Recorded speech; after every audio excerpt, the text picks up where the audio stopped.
Eu quero o nome de eu quero a continuação. Por que ele só não quis ter 30 anos de idade, cara? Ele precisava regredir tanto. Pra ele já seria bom se ele saísse de 90 pra 30.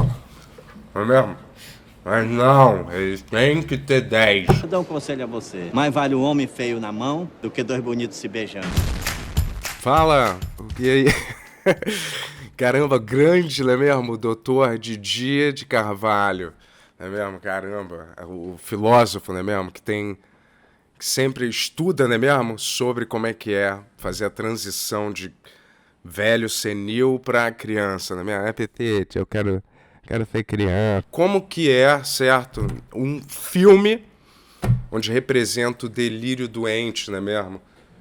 De um coroa que quer voltar a ser uma criança, não é mesmo? E aqui a gente tem o boneco do nosso astro do filme, não é mesmo? E galera, o filme de hoje é Didi Quer Ser Criança. É um filme, né, que prova que qualquer um que tenha dinheiro, qualquer milionário, né mesmo, pode financiar um delírio bizarro e batizar isso de filme. Hoje a gente vai falar desse filme Diddy, não é mesmo? Diddy Wants to be a Child. Diddy, que é o nosso querido Renato, Dr. Renato, não é mesmo? Quer ser criança, não é mesmo? Só o título já é bizarro o suficiente. E todo mundo sabe, não é mesmo? Que Didi é inspirado em Diddy. Procura aí, dá um Google falando. Então, doutor Renato, eu me inspirei no Diddy. Um grande rap americano chamado P. Diddy. Didi. Eu tenho esse nome por causa dele. Didi, não é mesmo? Quer ser criança. Ele poderia escolher várias outras coisas, não é mesmo? Certo? Eu quero ser rico, eu quero ser bem sucedido, não é mesmo? Eu quero pão, ele adora pão, não é mesmo? Pão. Ele podia escolher várias coisas, mas ele escolhe a coisa mais politicamente incorreta, não é mesmo? Qual é a próxima coisa que ele vai escolher? Didi quer ser chinês. Didi quer ser o quê, hein? Qual é o próximo, a continuação? Didi quer ser indiano, talvez? Didi quer ser uma criança indiana. É esse? Próximo filme? Hã? Essa você não quer ser, né, Didi? Não tem doce lá pra você comer, não é mesmo? Nem pra criança serve esse filme, não é mesmo? Aliás, vamos anotar o nome de todo mundo que estava envolvido com esse filminho. E aí começa o filme, Didi, obviamente, né mesmo? Tá brincando com outras crianças, né mesmo? Num parque, jogando bola, parecendo uma espécie de Vanilla Ice, desempregado, que envelheceu mal, né mesmo? E aí ele, né mesmo, brincando com as crianças, ele para, certo? Até um carro, no meio da rua, ele e as crianças para dar doce para eles, na velha tradição, né mesmo? De São Cosme e Damião, das pessoas pararem aleatoriamente o carro na rua e darem doces para crianças estranhas, não é mesmo? Uma tradição, né, que nunca existiu para pessoas normais. E aí depois disso, galera, a gente é presenteado com uma sequência, não é mesmo? De uma fábrica de doce, que é a fábrica de doce que o Didi trabalha.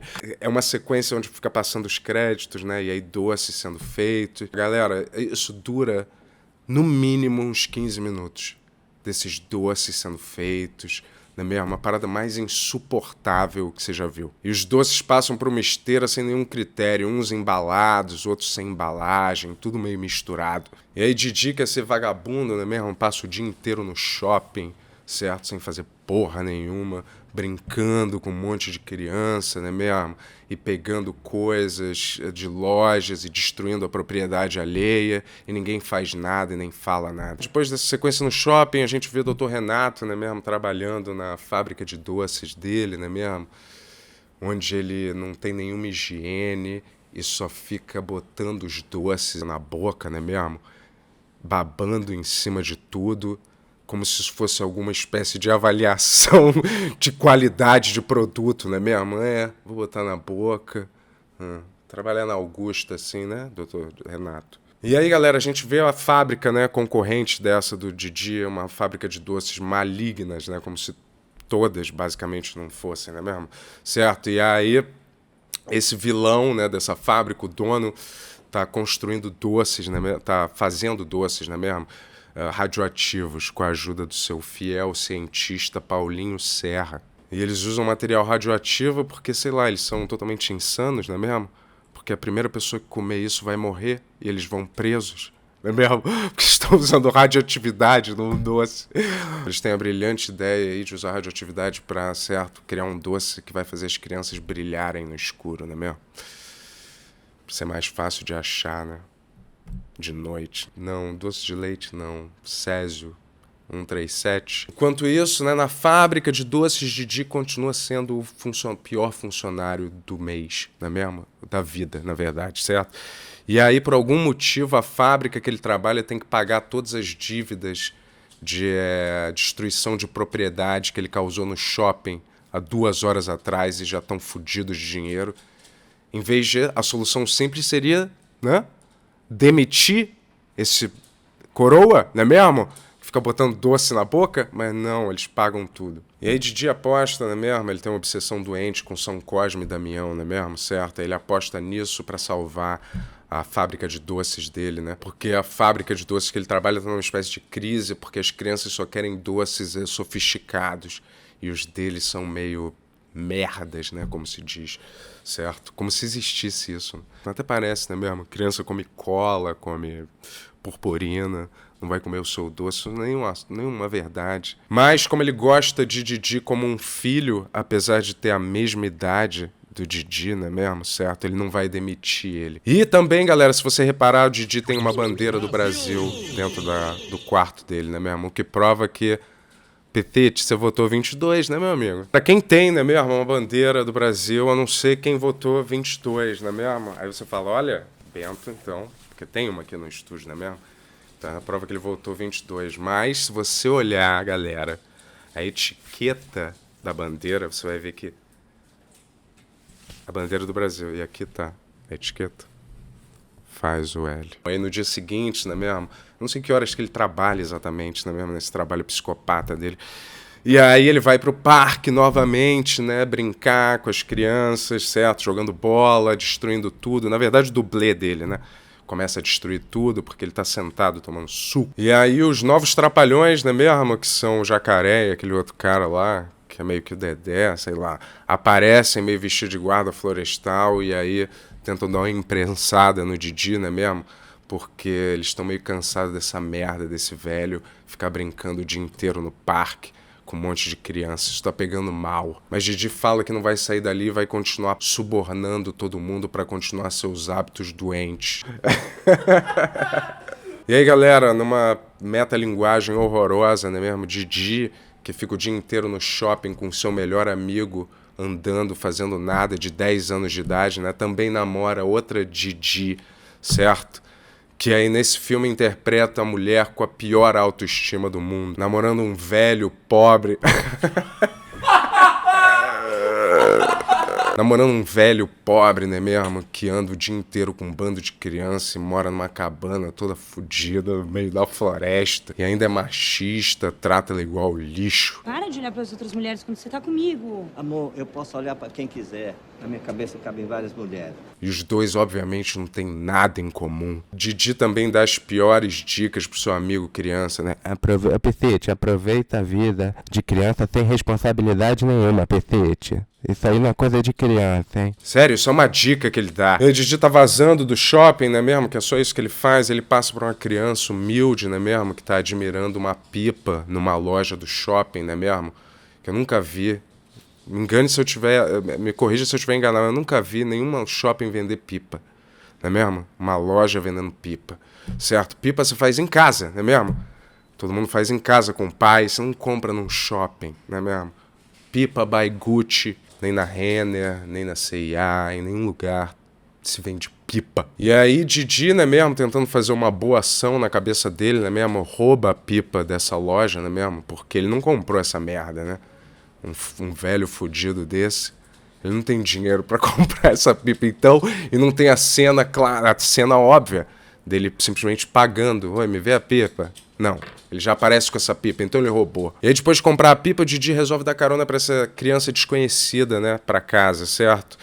O que, na minha cabeça, deve ser a primeira página do manual do FBI, de como você identificar um trapalhão, não é mesmo? Ele deixa o garoto em casa, não é mesmo? E o elenco rejeitado da Malhação, não é mesmo? Resolve vandalizar o carro de Didi, que, naturalmente já parece vandalizado, então não tem muita diferença. E aí Didi vê o seu carro vandalizado, ele fica falando, né mesmo, sozinho num canto, igual um lunático, né mesmo, certo? E aí chega um cara, né, do nada, certo, numa ambulância, né, que obviamente conhece o Dr. Didi, né mesmo, certo? Provavelmente de já ter transportado ele diversas vezes pro hospital. E aí esse cara da ambulância, esse motorista tá indo pro shopping por algum motivo, né mesmo? Na ambulância vazia, e resolve dar uma carona pro Didi até sua segunda casa, né mesmo? O shopping. E aí ele começa dentro da ambulância, né mesmo? A destruir todos os equipamentos, a se comportar igual um imbecil, né mesmo? Certo? E provavelmente vai fazer o amigo motorista dele ser demitido, né mesmo? Porque você acabou de quebrar todos os equipamentos da ambulância, né mesmo? Se injetando com anestesia, igual um junkie maluco, entendeu? Como se isso fosse hilário pra criançada. Se o Dr. Didi faz, eu também, né, mamãe? E aí logo depois, no mesmo disso, ele compra uma rifa de alguma gatinha que obviamente conhece ele. Ele guarda o dinheiro igual qualquer pessoa normal dentro do sapato, né mesmo? Por que não? No meio tempo também o dono da fábrica maligna de doce, né, empurra os mendigos, uns moleque mendigo no chão, né, mas se comportando igual um boçal o tempo inteiro. Uns mendigos que tem a voz do Gibbs, como é que é o nome dele? Gael Briggs, do Super-Homem. O senhor acha ruim se a gente passar a noite aqui, debaixo dessa marquise? Fica longe de mim. Segundo, fica longe do meu carro. E aí, galera, a gente vai pra casa do Dr. Renato, na cabana dele no meio da floresta, abandonada, né mesmo? E aí, por algum motivo, nessa casa dele só tem pão. Apesar dele trabalhar, né mesmo? Até acabado de comprar uma rifa, talvez uma pipa pra alguém, né mesmo? Ele só tem dinheiro pra pão. É a velha obsessão de Dr. Renato com pão, né mesmo? Tudo pra ele é pão. No céu tem pão, pão. No inferno tem pão, tem pão. Ô, Petete, tem pão? Não, não tem pão.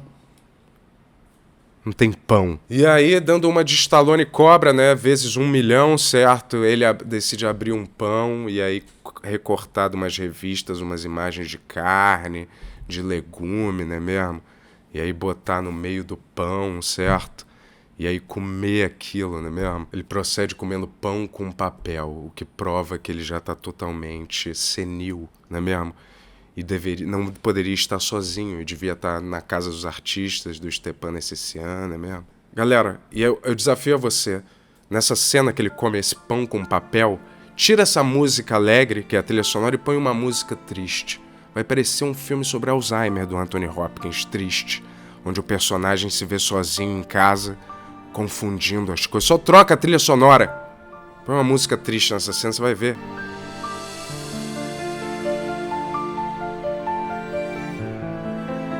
E aí é super normal, os dois mendigos esquerdomachos, né, com um cabelinho de anjo, certo?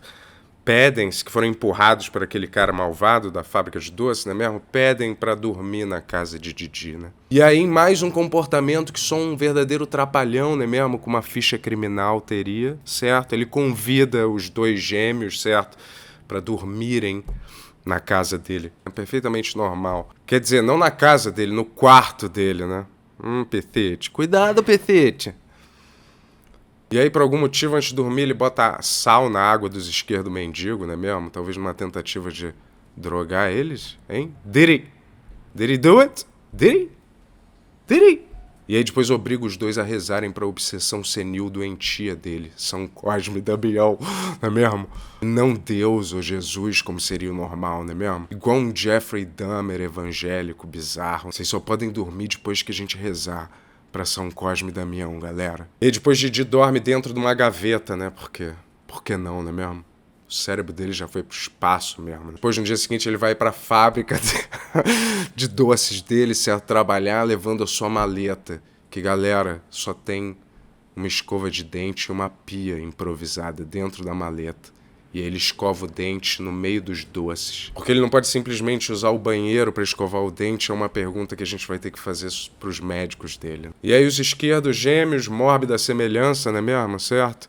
eles resolvem dar pra Didi uma super bala mágica, por algum motivo. E aí ele fica super feliz de ganhar esses doces mágicos de São Cosme e Damião, apesar dele comer doce o dia inteiro e trabalhar numa fábrica de doce, não é mesmo? Por que ele fica tão feliz, certo? Além de Alzheimer, ele quer ter diabetes tipo 2, né? E aí Didi dá umas balas mágicas dessas pro seu melhor amigo, não é mesmo? O garotinho do sexto sentido, que não tem sentido nenhum nessa trama. Gostou dessa, Petete? E Didi vira criança, galera, quando eles comem a bala, certo? E o amiguinho dele vira o Kubanacan, aquele índio do Kubanacan. E aí os dois, naturalmente, quando isso acontece, não estranham em nada essa situação e aceitam naturalmente o que está acontecendo. E o Kubanacan, que é apenas uma criança de 10 anos, quer transar imediatamente. Agora eu vou poder namorar todas as mulheres daqui do shopping. Didi também, que agora é uma criança, certo? Quer ir brincar imediatamente e não tentar reverter essa situação doente e bizarra a qualquer custo. E aí, quando ele vai brincar no parque, é óbvio que todas as outras crianças estranham, não é mesmo? Uma criança mutante, bizarra, com a voz de um velho de 90 anos de idade. Mas eu só queria brincar um pouquinho com vocês. Sai fora, vai procurar tua turma. E aí as crianças, obviamente, expulsam ele porque querem brincar com um velho de verdade, né? O Dr. Didi, e não uma criança com voz de velho. E aí Kubanacan, obviamente, né, vai dar em cima da namorada do Didi, não é mesmo? Que é a coisa natural a se fazer. Que essa também tem sérios problemas mentais nesse filme, que não vê nenhum problema no namorado dela comprar pipa pra uma criança, não é mesmo? Fica andando com outro pequeno, que fica olhando pras pernas dela. Pra ela isso tudo normal. E aí o Kubanacan pega um violão com a Cicarelli, né, dentro de uma loja, não é mesmo? E a gente é obrigado a ouvir, certo, uma daquelas músicas dubladas que a voz não tem nada a ver com a pessoa que tá cantando, nem com a voz normal dela durante o filme inteiro. Parece uma voz falsa. Imagina se eu pego um violão e a minha voz é... eu quero brincar. E aí eu falando é assim, mas quando eu tô cantando é... Vamos todos... É péssimo, né? Claro que esse moleque, né, mesmo, de 10 anos de idade, pega esse violão e aí toca benzão, certo? Benzão entre aspas, né? Uma música totalmente original, sendo que no dia anterior ele não tinha nem dinheiro pra comprar o violão. E agora a Cicarelli quer dar pra esse moleque, pro Kubanacan, a Didi quer dar, todo mundo no shopping quer. Didi, né mesmo, obviamente vai atrás da criança, que é a namorada do amiguinho dele. E aí diz que nem conhece o amiguinho dele, né mesmo, num óbvio jogo psicológico mental doente. Investindo pesado nessa chiquitita, né mesmo, certo? Dizendo que o amigo dele tem a maior sorte do mundo, esse meu amigo. Ele fala isso pra uma criança de 10 anos. Meu amigo, por namorar você que tem uma sorte, maior sorte, Petete. E aí os dois, né mesmo, Didi, criança com voz de velho, e a outra criança também tem um momento romântico, né mesmo? Que a polícia classificaria como crime e os psiquiatras como síndrome de Peter Puto. Ô Petete, pega leve. E aí no meio tempo o vilão também recebe esses produtos radioativos da Amazon, né mesmo? E aí manuseia tudo sem luva. E aí Didi tem que usar o poder dele de criança, né mesmo? De acordo com os Cosme e Damião lá, certo? Para ajudar a salvar a fábrica dele. Porque criança entende criança, de acordo com eles. E aí Didi ouve isso, né? E procede para fazer absolutamente nada, além de brincar. E aí o verdadeiro herói do filme, talvez, certo? O irmão dessa garotinha chega tirando satisfação com o Didi, né mesmo? Sabendo o que ela tá fazendo com esse moleque com voz de Papai Smurf, bizarro. Só que ele é brutalmente espancado por Didi. Ele ainda faz bullying com um garoto, né mesmo? Que só queria salvar a pobre irmã dele. Enquanto isso, o amiguinho de Didi quer carcar a namorada do Didi a qualquer custo, né mesmo? E aí o garoto que foi brutalmente espancado por Didi criança, né mesmo? Volta com 2 seguranças contratados pelo pai, né mesmo? Pra ver se consegue alejar Didi. Só que os seguranças ficam com vontade de vomitar ouvindo essa voz desconexa numa criança e desistem de bater nele. E aí Didi come outra bala, né mesmo? E aí volta a ser velho, né, certo? E ao mesmo tempo o Kubanacan come outra bala mágica e volta a ser criança de novo. E as roupas deles também rejuvenescem e envelhecem conforme eles comem essas balas também. Não é explicado isso. Imediatamente, galera, depois de Didi voltar a ser velho, não é mesmo? Ele vai atrás dos seguranças que acabaram de poupar ele de ser espancado pra espancar eles, não é mesmo? Certo? Violentamente humilhando eles com piruetas circenses feitas pelo dublê idiota dele, né mesmo? E aí os 2 talaricos, né mesmo? Didi e o amiguinho dele, sexto sentido Didi, certo? Se encontram e ressentem muito que agora tudo voltou ao normal, eles não podem continuar esse delírio da Lei Rouanet, né? Aí, cara, esse filme que provavelmente inspirou, sei lá, a vida do Michael Jackson, talvez. Pô, Michael só assistia esse filme, Pecete. Michael tinha 30 cópias de Quer Ser Criança. Ele chamava Macaulay Culkin, ele botava Didi quer ser criança, Pecete. Macaulay, hoje é Didi. Então, esse filme agora fica 800 mil vezes mais bizonho, não é mesmo? Didi, por algum motivo, encontra aquela criança que ele comprou uma pipa, né? E a criança solta a pipa vai pro telhado, e Didi vai pegar a pipa, não é mesmo? E aí karma instantâneo atinge Didi, ele cai e morre. Fim do filme, não é mesmo?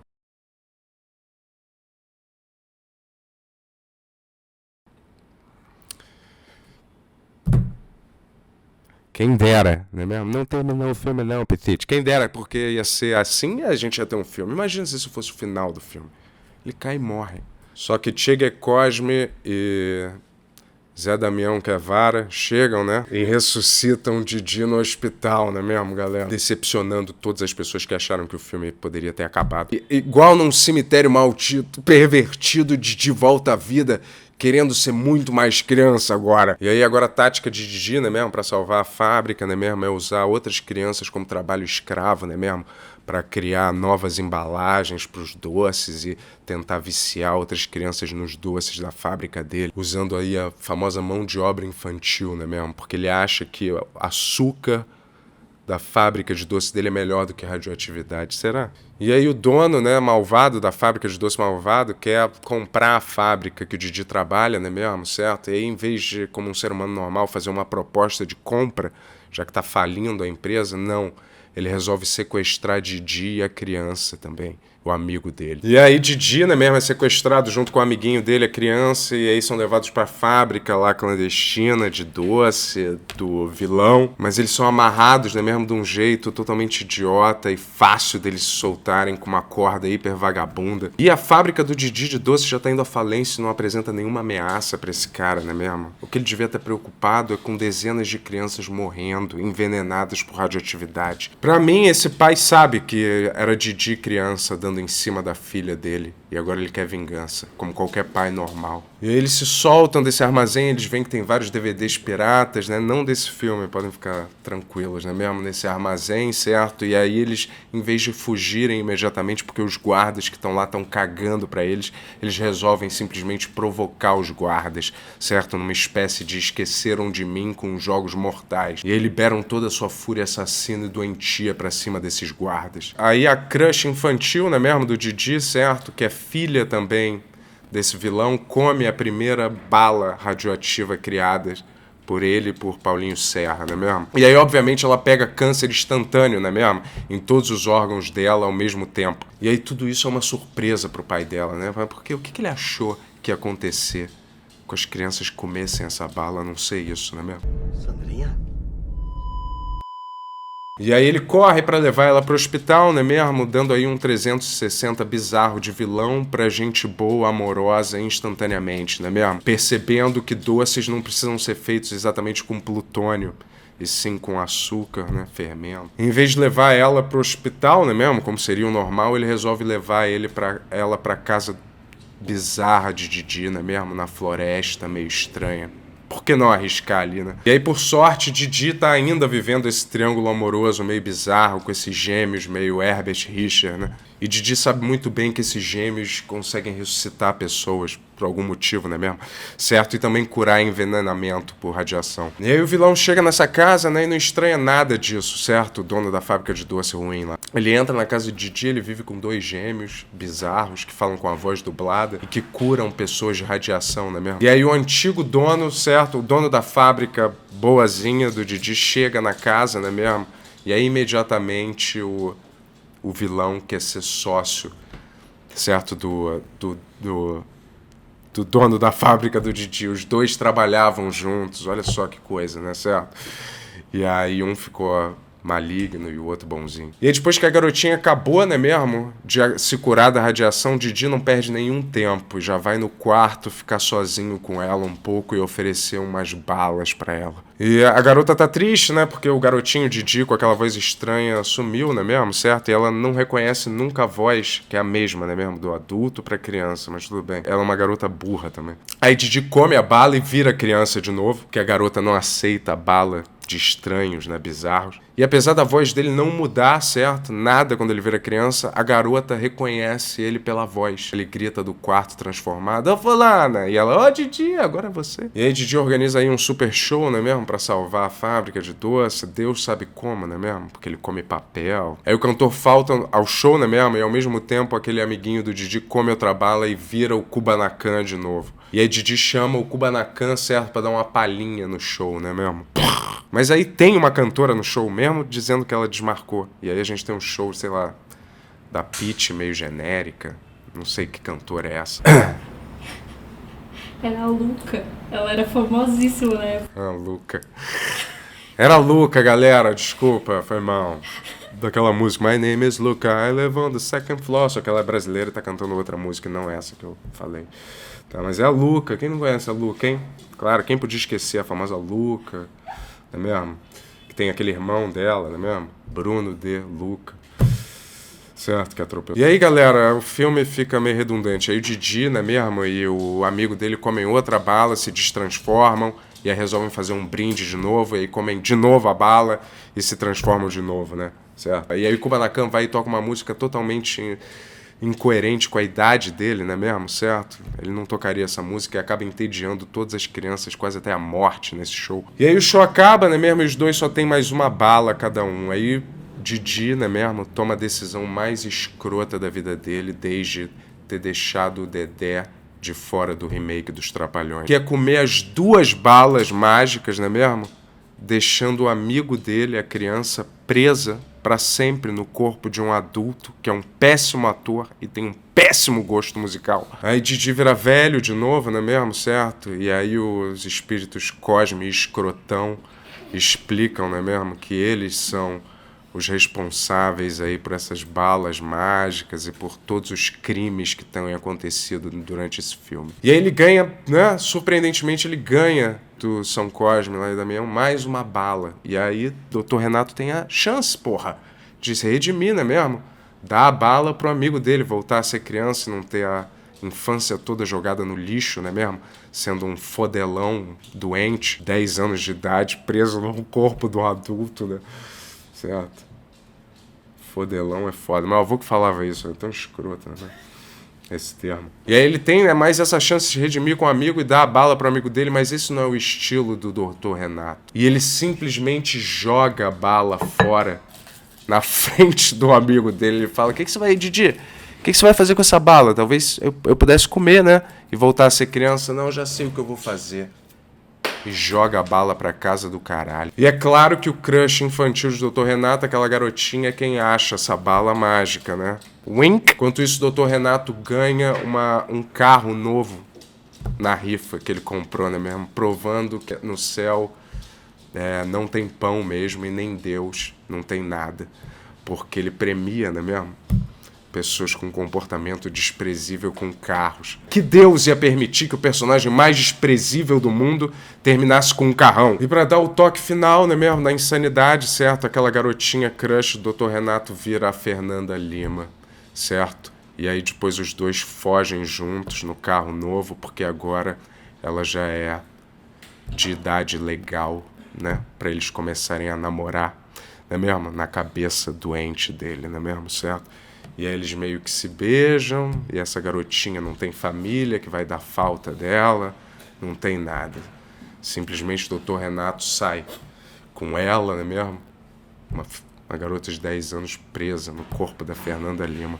E eu também tenho uma bala mágica aqui, não é mesmo? Esse foi o filme Didi Quer Ser Criança, talvez um dos filmes mais psicopatas, não é mesmo? Que já existiu na face da Terra, não é mesmo? Quem escreveu isso aí? Eu quero o nome de eu quero a continuação. Por que ele só não quis ter 30 anos de idade, cara? Ele precisava regredir tanto. Pra ele já seria bom se ele saísse de 90 pra 30. Não é mesmo? Mas não, eles têm que ter 10. Valeu, doutor Renato. Opa, eu tô me transformando, galera. Ah, só o meu pau ficou de criança. Que merda. Eu acho que eu comi a bala errada. Tem que comer mais umas 3 dessas. Valeu, galera. Esse foi talvez um dos piores filmes, não é mesmo? Que já existiu na face da Terra. E se você não concorda, o Dr. Renato vai querer te transformar em criança, hein? Cuidado. Valeu, galera. Até breve, hein? Até mais um chapado. Tchau. Namorando um velho pobre, não é mesmo? Que anda... Gostou dessa piada, Petite? Ô, Petite, usa poltrona. Assim fica alto. E é igual num cemitério maldito, pervertido, de volta à vida. Com mais vontade ainda de ser criança. Porra, caralho, cara.